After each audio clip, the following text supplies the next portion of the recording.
தொடர்ந்து இது நேற்றைய தினம் நடந்தது, முந்தா நாள் நடந்தது, அதுக்கு முதல் நாள் நடந்ததுன்னு இப்படியே நம்ம ஒவ்வொரு நாளா சொல்லிட்டு இருக்கோம். குறைஞ்ச காலமா நான் பாக்குறேன், ஒரு கட்டவிழ்த்து விடுக்கப்பட்ட ஒரு ஒரு ரவுடிச முறை இருக்கிற மாதிரியான காவல்துறை மேல சற்றும் ஒரு பயம் இல்லாத ஒரு சூழ்நிலையை தான் பாக்குறோம். தெருவுல பூந்து பகல் நேரத்துல நண்பர்களுக்குள்ள பிரச்சனைன்னு வெட்டி கொள்றதா சொல்றாங்க. அது ஒரு சாதி சண்டையா வெட்டி கொள்றாங்கன்னு சொல்றாங்க. ஒரு தெருக்குள்ள போய் ஒரு இருசக்கர வாகனத்துல போய் கண்ணில் பட்டவர்களை எல்லாம் வெட்டி கொள்றதா சொல்றாங்க. அப்ப இங்க காவல்துறை மீதான பயம் ஏன் போச்சு அப்படிங்கிற ஒரு பெரிய ஒரு நிலைமை இருந்தது. எல்லாவற்றிற்கும் என்ன காரணம்?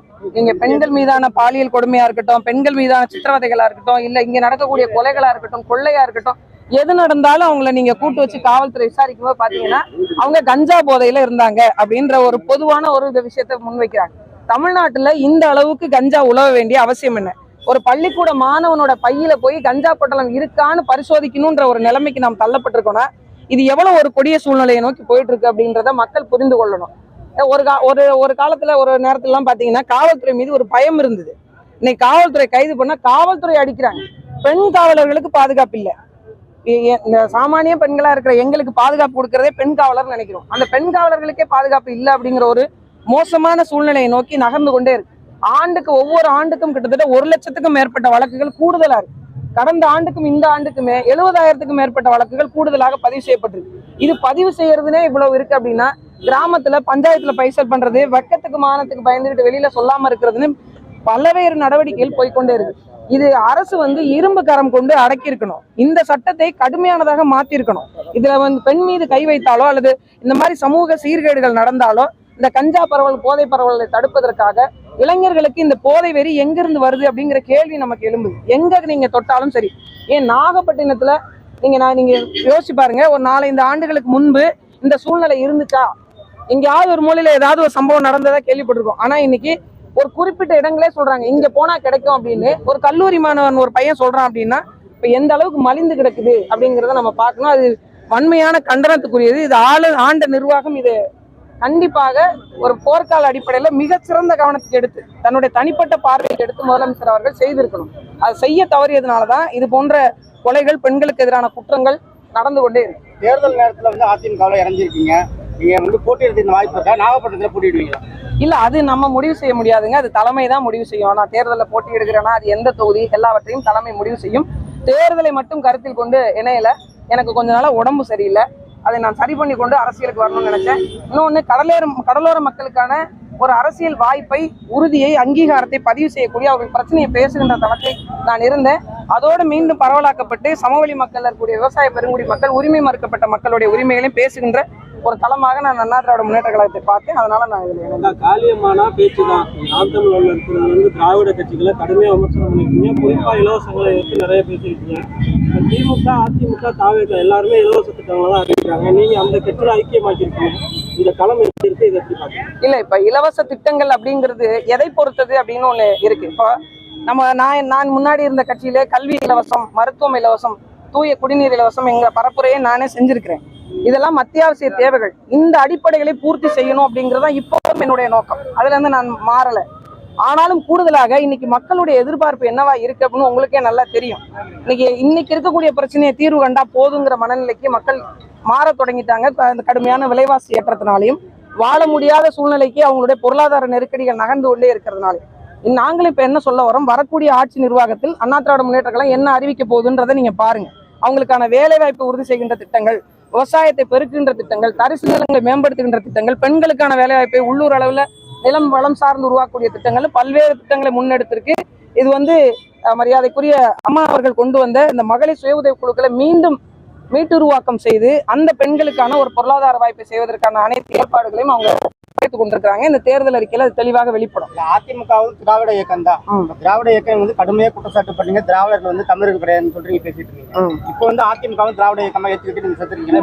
இல்ல, ஒரு விஷயத்த நீங்க புரிஞ்சுக்கணும். நான் திராவிட முன்னேற்ற கழகத்தை தலைமை ஏற்காமல் போனதற்கான காரணமும் சரி, அண்ணா திராவிட முன்னேற்ற கழகத்தை ஏற்றுக்கொண்டதுக்கான காரணமும் தமிழ்நாட்டை ஒரு தமிழன் ஆள வேண்டும் என்பதற்கான ஒரு உறுதியான நோக்கில் நாங்கள் ஏற்கனவே இருந்ததிலையும் செயல்பட்டு இருந்திருக்கோம். இந்த முறையும் ஒரு புரட்சி தமிழனாக இருக்கக்கூடிய பத்தி, இந்த மண்ணை பத்தி, இந்த மக்களை பத்தி மிகவும் தெரிந்து அறிந்திருக்கக்கூடிய ஒரு சாமானிய குடும்பத்திலேருந்து இன்னைக்கு ஜனநாயக கடமையினுடைய அடித்தளமாக இருக்கக்கூடிய ஒரு தமிழருடைய அடிப்படையில் கீழே தலைமையில் கீழே இயங்குறதுல நான் இணைந்து அதுக்கான ஒப்புதலோடு தான் அதில் இணைஞ்சிருக்கேன். இந்தியா கூட்டணி வலுவா இருக்குது, அதனால தாவேகா உள்ளிட்ட கட்சிகள் வந்து என்டிஏ கூட்டணி வலதுசாரி அமைப்புகள் உள்ளவங்க சொல்றாங்க.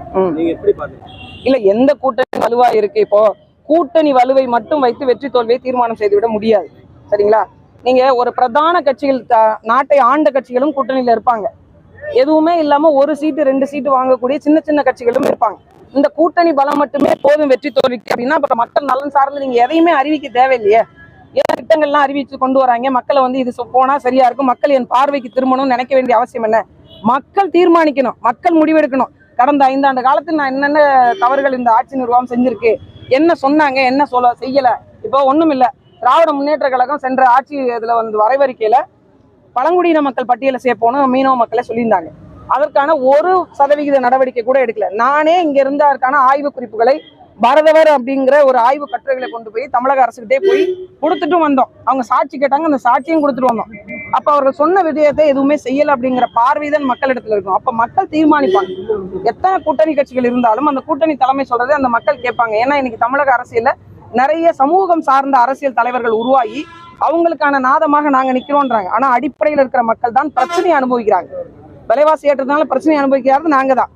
எங்களுக்கு வேலை வாய்ப்பு இல்லாம கஷ்டப்படுறது யாரு? நாங்க தான். அப்ப நாங்கள் முடிவு செய்வோம் எது சரியானதா இருக்கணும். அப்படி நாங்கள் மக்களை நம்பி நிக்கிறோம், மக்கள் பக்கம் நிக்கணும்னு நினைக்கிறோம். அதனால மக்கள் யாரை தேர்வு செய்வாங்கன்னு உறுதியா நம்புறோம். அதிமுக தலைவர்கள் வந்து விஜய் கட்சி கூட்டணிக்கு வரும்னு எதிர்பார்க்கறாங்க. ஆனா வந்து விஜய் வந்து டைரக்டா சொல்றாரு, போட்டி வந்து திமுகவுக்கும் திமுகவுக்கும் தான் விஜய்க்கும் போட்டி தான் சொல்றாரு. ஆனா அதிமுக வந்து கூட்டணிக்கு வர எதிர்பார்க்கறாங்க. ஆனா அதிமுக ஒரு சட்டையே பண்ணலையா அவர் விஜய்? அதை பத்தி ஒன்னு என்ன இங்க சொல்ல முடியுது அப்படின்னா, இது வரைக்கும் இருந்த தேர்தல் அரசியல் களம் வந்து இப்போதைக்கு இல்லை. உங்களுக்கு நல்லா தெரியும். இந்த மாதிரியான ஒரு சூழலை இதுவரைக்கும் தமிழக அரசியல்ல எதிர்கொண்டது இல்ல. இந்த சூழலை வரக்கூடிய காலகட்டத்துல யார் யாரோட வேணுமாலும் சேரலாம். இத்தனை வருஷம் கூட்டணியில் இருந்த காங்கிரஸ் கட்சி என்ன பண்ணுச்சு கொஞ்ச நாளைக்கு முன்னாடி? உங்களுக்கு தெரியாது என்ன இருக்கு? நான் இவங்களோட போனாலும் போவேன், உங்களோட வந்தாலும் வருவேன் அப்படிங்கிற ஒரு வந்தது இல்லைங்களா? என்ன கருத்தியெல்லாம் சண்டை போட்டாங்களா? இல்ல எங்களுக்கான மக்களுக்கான அதிகாரத்தை உறுதி செய்வதற்கான வாய்ப்பை கொடுங்கன்னு பேசினாங்களா? இல்ல. எப்ப வேணாலும் காங்கிரஸ் கையை விட்டு போயிரும்ன்ற நிலைமையில தான் இருந்தது அந்த உறுதி. நீங்க சொல்ற அந்த உறுதி செய்யப்பட்ட கூட்டணியிலே அப்ப இங்க கூட்டணி நிலைப்பாடுகள் வந்து அரசினுடைய அந்த அரசியலுடைய நகர்வை நோக்கி தான் இருக்கே தவிர கருத்தியல் சார்ந்து கோட்பாடு சார்ந்து நீங்க கேள்வி கேட்டீங்கன்னா இப்ப நான் பதில் சொல்லிடுவேன்.